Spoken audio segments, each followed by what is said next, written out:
So first, how is Socratic going? It's going amazing. I think I'm really enjoying it, partly because we have a new opportunity to create our own personal project, I guess you could call it. Hmm. You can do anything you want. You could write an essay, you could draw something. It's awesome, and I'm really enjoying it so far. We're Very. in the beginning stages of it right now. Do you know what you're going to do for your project? I have an idea, and I sort of started with it. So yes, I would consider that. So are you going to, I'm waiting with suspense. Are you going to let us know, or is this top secret? Sure, I can tell you. Why not? So I have a neighbor. Her name is Stella. She is 90 years old, Hmm. and she was in England during the beginning of World War II. Hmm. And I love just to hang out with her, especially because she's 90. Hmm. Um, and so I went down maybe Friday of last week, and I asked her to think about I asked her if she could think and write down like a life event. Just it doesn't have to be anything major, but just something that happened to her, even if it's small, that I could turn into a short story because one of our assignments was to write a short story, and I never did that, so I decided to put it into my project. Hmm. And I'm gonna or I'm gonna try to sketch some things and make illustrations. Fantastic. It It'll be sounds great. wonderful. Thank you. Um, and then what have you been reading and discussing in Socratic? Do you remember what you've been reading? Yes, I think so. Wait. Um, so we wait, first uh we were looking at a painting just before I talked about reading. We were looking at a painting which I think was called the Celeb Vendor. I forgot. I don't know how to pronounce it. Hmm. And then the poem we were reading, I I forgot its a whole name. I think it was called The Red Wheelbarrow. If Hmm. I might have forgotten. But it's very short. It's only like it's really short. So much depends upon a red wheelbarrow glazed with rainwater next to the white chickens or something. I think I forgot the stanza, but Famous poem. I know it well. yes. So what did you make of that poem? I thought it was interesting at first. I think all of our reactions, my classmates, were is there more of this? This is really short. How is this supposed to mean anything? Yep. Um, but I think that once we read it more, most of us agreed that the first stanza, so much depends upon a red wheelbarrow, is very interesting because I thought that that could also refer to other things that sustain day-to-day life, not just wheelbarrows, because I guess wheelbarrows, you need them on a farm. Mhm. Yeah, All right. Then how about Python? How's Python going? it's going good. I think I'm learning a lot more and I'm enjoying it too. Which lesson are you on? Number five, I think I'm finishing up Wow. number five. Oh, wow. So you're making real progress. That's pretty good. Is Thank it you. hard? It's getting harder, I think, because I knew some things, especially in the first few lessons, Yeah. because I've been going into Python just in terms of making games for maybe I don't know how long it's been, maybe a little less than a year, a few months. Yeah. So I thought the beginning was a really good review, but now it's getting harder. Got it. So I actually was just looking at lesson 4 on functions. Do you remember that one? Yes. And Wait, is lesson four functions? I think it Or is. or is it if statements or something like that? Conditionals. I I think, don't know. One so of the two. have you done functions yet or not yet? I think I'm on the functions, so lesson five. I may be wrong, but Okay. And there could be different numbering actually. yeah. So what do you make of functions? I think it's a smart way to not repeat yourself and have to write the same code over and Mhm. over again, even if you don't use loops. Mhm. Um, yeah, I find it fun. Had you ever heard of functions or have you known that concept before? I've known that for a little while now because when I do the Python, the games, uh, I need to use functions. It's part of uh, everyday coding there. Mhm. So yeah. Do you define your own functions or did somebody else define the functions you're using over there? Well, some of the names for the function the computer or Python already recognizes. Yep. So some I have to put in there. But others, if I'm just making functions to do a certain thing, then I can just name it accordingly. What do some of the most complicated functions you've made do? I mean, is it like 2 or 3 lines of code or 15 or 20 lines of code? How complex Uh, functions? well, usually my longest function, I don't know how many lines I can't estimate, Mhm. but it's this function where it's one of the functions where Python recognizes the name, so it repeats everything and it checks everything if do this, do that. Mhm.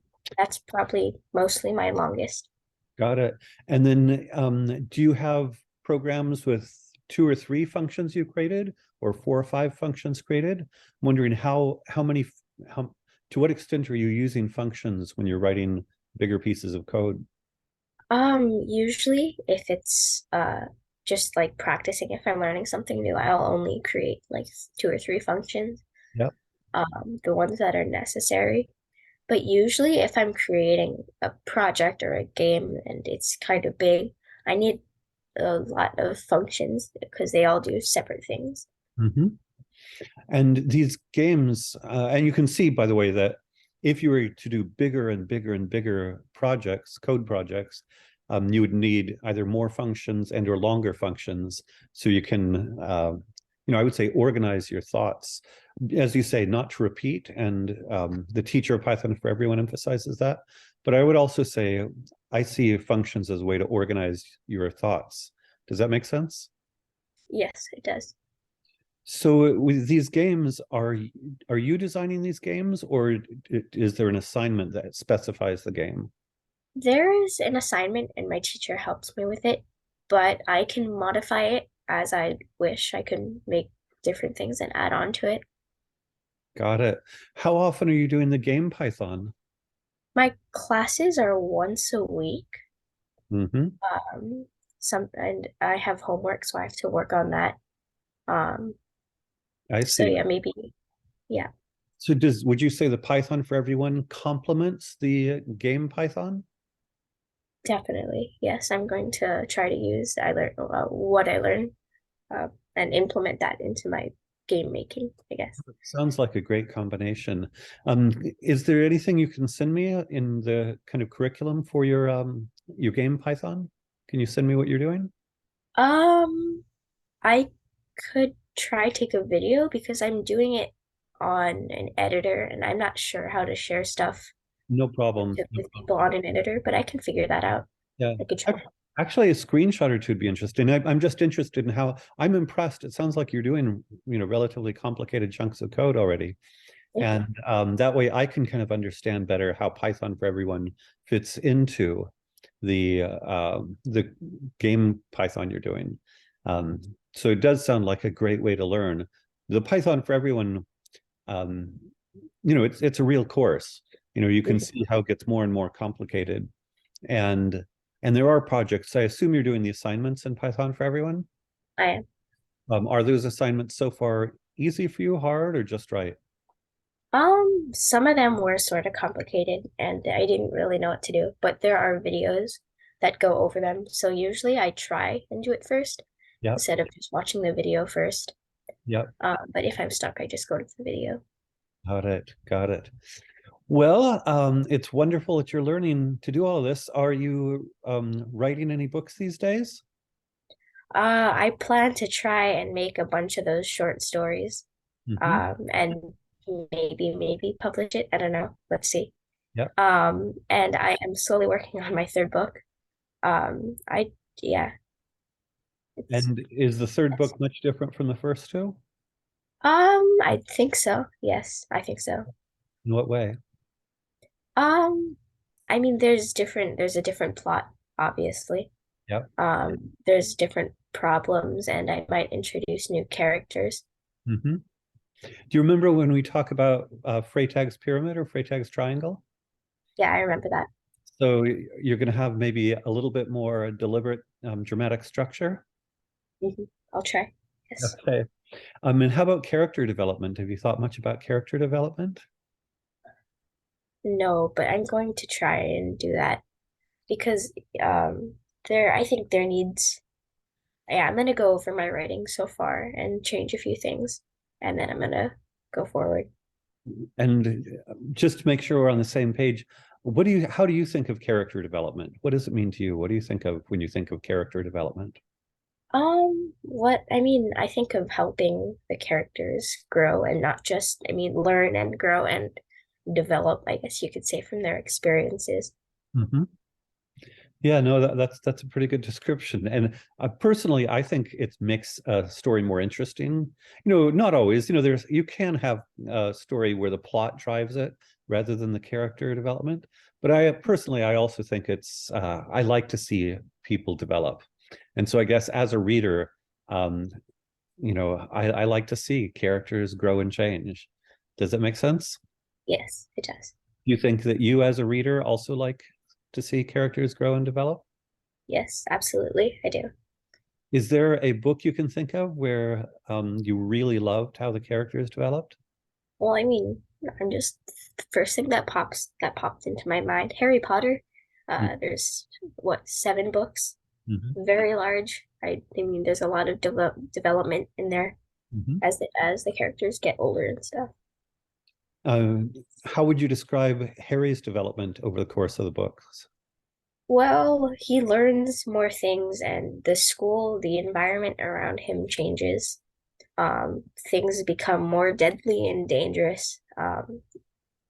And just the way that he's influenced helps his character develop a lot. Would you say that he So, becomes either more mature or wiser? um, I think a little bit of both, just as the story goes on, because he starts as this 11 or 10-year-old kid, and he finds out that he tried to get killed or whatever. Mm-hmm. And then he has to grow up to that, and just keep going with that Mm-hmm. and kill Voldemort whatever he does. It occurs to me that when you started reading Harry Potter, I think you were maybe 6. Does that sound right? I think I was 7 because 7? it was in 2020. But I started reading second grade. Harry is 10 when the books start. 10 or 11, I think. I'm just thinking of the fact that now that you're 10, you're Yeah. finally at the age where Harry was when you started reading about him. Yes. And how old is he at the last of the books? Uh, in his teens, obviously, but if I had to say just because there's 7 books, he might be 17 or 18. I Okay. don't know if one book includes multiple years, Were you but kind of I aware of him going through his teen years as you were reading the books? honestly, not really. I was just focused on the whole plot. No I problem. didn't realize, oh my gosh, Harry's 17 already. Yeah, yeah. No, and I do. I haven't read those books for a long time, but I do think they're mostly plot driven. Some character development, um, but I'm going to guess you know the books way better than I do, so you can tell me if I'm wrong. But I would guess maybe 70 to 80% plot driven, and maybe 10 to 20% or 20 to 30% character development. Does that sound right? Or would you make it a different ratio? I think that sounds about right. You're right. There's a lot more plot than character development, but I think just because there's such a big of a plot, Mhm. uh, the character development kind of just is barely right behind. Well, not in the percentage that you described, but I think it's just right. Okay, got it, got it. Well, marvelous. Well, it feels like it was just good to catch up on lots of different things today. So, Yeah. on another day, we'll go deeply into one thing again, but it was sort of nice to get an overview of Alana's world, or at Yeah. least part of it. We didn't even get to martial arts or math or all kinds of things, but Yep. All right. Well, in which case, have a wonderful day, and we will probably see you next week. Okay. Thank you, Michael. Bye. Thank you. Bye bye.